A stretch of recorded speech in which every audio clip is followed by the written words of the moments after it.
Sumainyo ang Panginoon. at sumaiyo rin. Ang mabuting balita ng Panginoon ayon kay San Mateo. Papuri sa iyo, Panginoon. Noong panahong iyon, sinabi ni Jesus sa kanyang mga alagad, "Narinig na ninyong sinabi, ibigin mo ang iyong kaibigan at kapuutan mo ang iyong kaaway. Ngunit ito naman ang sabi ko, ibigin ninyo ang inyong mga kaaway at idalangin ninyo ang mga umuusig sa inyo upang kayo'y maging tunay na anak ng inyong amang nasa langit. Sapagkat pinasisikat niya ang araw ng masasama at sa mabubuti at pinapapatak niya ang ulan sa mga banal at sa mga makasalanan. Kung ang umiibig sa inyo, ang siya lamang ninyong iibigin, ano pang gantimpala ang inyong hihintayin? Hindi ba't ginagawa rin ito ng mga publikano? At kung ang binabati lamang ninyo'y ang inyong mga kapatid, ano ang nagawa ninyong higit kaysa iba?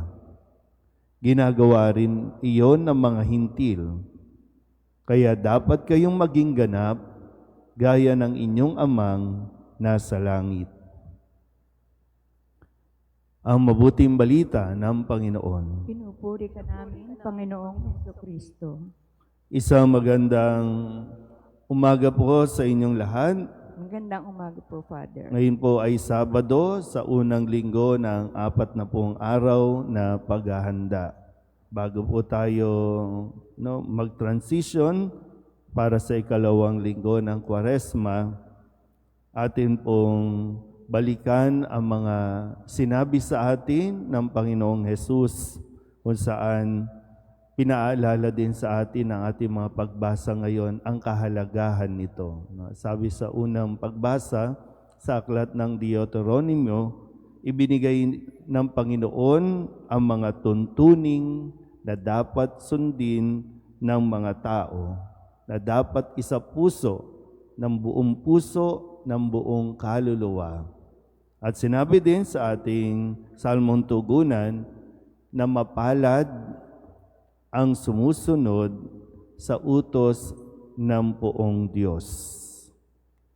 Atin pong balikan ang ilan sa mga sinabi sa atin ni Jesus. Nung Lunes, ipinahayag sa ating ebanghelyo na sinabi ni Jesus na gawin ninyo ito sa pinakahamak sa mga kapatid kung ito ay sa akin ninyo ginawa.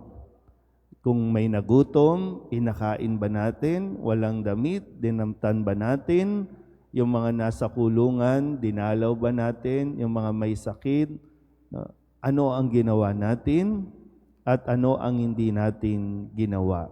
Dahil ito ay ginawa at hindi natin ginawa kay Jesus kung pinagkaitan natin ang ating kapwa. Noong Martes, ang sabi naman, sapagkat kung pinatatawad ninyo ang mga nagkakasala sa inyo, patatawarin din kayo ng inyong amang nasa langit. Malinaw po ba ito? Naririnig niyo po ba? Naririnig. Okay. Noong Miyerkules, ang sabi ni Jesus sa mga taong patuloy na nagdududa sa Kanya o patuloy na naghahanap, yung bayang patuloy na naghahanap ng palatandaan para sila ay makumbinsi na si Kristo nga ang tagapagligtas. Ang sinabi lang ni Jesus ay napakasama ng lahing ito. At nung Huwebes, sabi ulit ni Jesus sa atin, kaya gawin ninyo sa inyong kapwa ang ibig ninyong gawin nila sa inyo. Kahapon, Biyernes, ang sabi sa atin, kung may magsakdal laban sa iyo sa hukuman, makipag-ayos ka na sa kanya habang may panahon pa bago kanya iharap sa hukom. Ayusin hanggat maaga. At ngayon, sabi ni Jesus sa ating Ebanghelyo, ngunit ito naman ang sabi ko, ibigin ninyo ang inyong mga kaaway at idalangin ninyo ang mga umuusig sa inyo upang kayo'y maging tunay na anak ng inyong amang nasa langit. Narinig po ba lahat ng ito? Narinig natin. Ang problema, naglalaban ang kalooban natin. Nagmamatigas ang ating mga kalooban. Sabi ni Jesus, ibigin ang kaaway, idalangin ang mga umuusig sa atin. Mahirap, no? Kasi tayo bilang tao, ang gusto natin, hustisya. At pag sinabing hustisya, kailangan makaganti tayo. Hindi pwedeng, basta na lang tayo inapi. Kailangan makaganti tayo. So, paano natin gagawin ito? Kristiyano tayo. Pag sinabing Kristiyano, sumusunod dapat kay Kristo. Ano ba gaya ng sinabi ko, no? Ano ang sinabi sa atin? Mapalad ang sumusunod sa utos ng poong Diyos sa mga tuntuning ibinigay niya sa atin. So, pero pagdating sa puntong ito, Lord, ang hirap naman magpatawad. Pinatay yung, di ba? Maaring isa ka sa mga nawalan ng mahal sa buhay. Pinatay. Nung panahon ng extrajudicial killing, di ba? Aping-api ka. Luging-lugi ka. Ngayon, paano ko ipagdadasal yung pumatay at kumuha ng mahal sa buhay ko?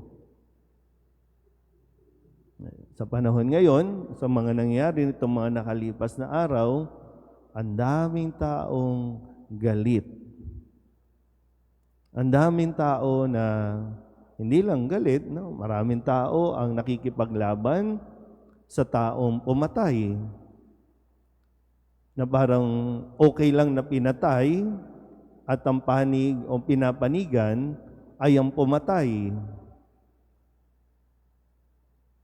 Ngayon sa atin, sabi ko, paano ko kaya ito sasabihin doon sa mga naging biktima noon?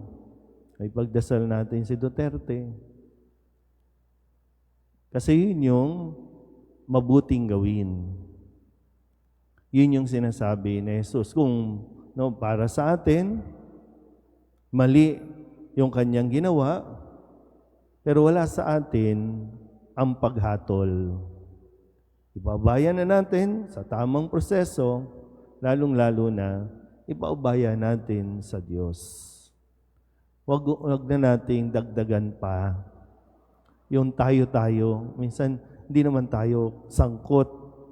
Hindi naman tayo, minsan hindi naman tayo kasali, pero tayo ang galit na galit din at nakikipag-away.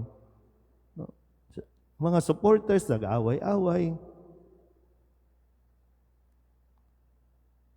So hanggat hindi natin sinusunod ang Diyos, ang kanyang mga sinasabi, hindi matatapos ang kaguluhan. Kasi kung ang sigaw natin, hustisya, at ang hustisya ay ilalagay natin sa ating mga kamay, wala talagang mangyayari. Kaya hilingin natin sa Diyos, no? Kasi ang makakatulong sa atin at ang makakapigil sa mga kaguluhang ito ay kung paghahariin natin ang pag-ibig sa ating mga puso. Pag-ibig, hindi dapat itong mawala. Hindi dapat itong mapalitan. No? Yung pagmamahal, papalitan natin ng galit. Na ngayon, no? Parang yung dating ng biktima, ngayon ay parang siya na ang biktima. Ganun din sa atin. No? So, lahat tayo nagkakasala, lahat tayo nagkakamali. Ang kailangan lang, matuto din tayong humingi ng tawad, makipagkasundo. Kaya nga, di ba sabi kahapon, ayusin na agad. Makipagkasundo na. Kung pairalin natin ng pride, yung mga ego natin, mahihirapan talaga tayong gawin ito. Pero ulitin ko po, ito ang sinabi ni Jesus at sinabi din, mas magiging mapalad kung matututo tayong sumunod sa Diyos. Huwag sa tao. Hindi tao ang dapat nating sundan, hindi tao ang dapat na magdikta sa atin. Kasi kung tao lang, gantihan natin, kulong natin, patayin din natin. Kung tao. Pero kung sa Diyos, pagmamahal ang dapat na isukli sa mga taong nang nakit o nakagawa ng hindi maganda sa atin. Kaya kung isipin natin, kailan ba nga tayo nagdasal para sa mga kaaway natin? At anong uri ng dasal? Pinagdasal ba natin na mamatay na siya? O pinagdasal natin na sana maliwanagan ang kanyang isip, maliwanagan, nang sa ganon ay mas maging tama ang kanyang gagawing desisyon. Magkaroon ng pag-ako, magkaroon ng pag-ako din ng responsibilidad sa kanyang mga ginawa. Pero muli, sa atin, I'm sure kung ikaw ay nasaktan, hindi natin inaalis na ikaw ay damahin mo yung sakit. Hindi natin inaalis yan. Pero lumapit ka sa Panginoon, humingi tayo ng lakas dahil kung tayo lang, hindi natin magagawa ang magpatawad. Hindi natin magagawa ang lumuhod at ipagdasal ang nagpahirap sa iyo. Tanging sa tulong ng grasya ng Diyos ito magagawa. Amen?